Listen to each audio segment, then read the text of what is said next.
হাতা কাটবো, তো এই যে এখানে হাতাটাকেও আমি 2 ফোল্ড করে নেব। এই যে কাপড়টা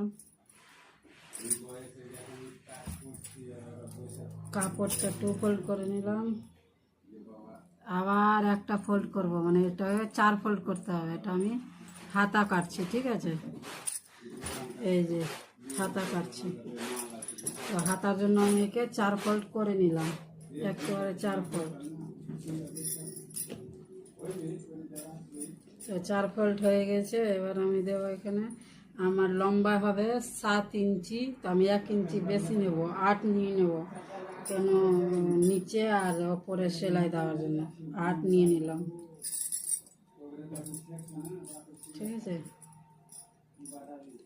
এবার এটা হবে 11, তার মানে 5.5, 10.5 এই যে হয়ে গেল। তো এবার আমি হাতাটাকে এভাবে একটু রাউন্ড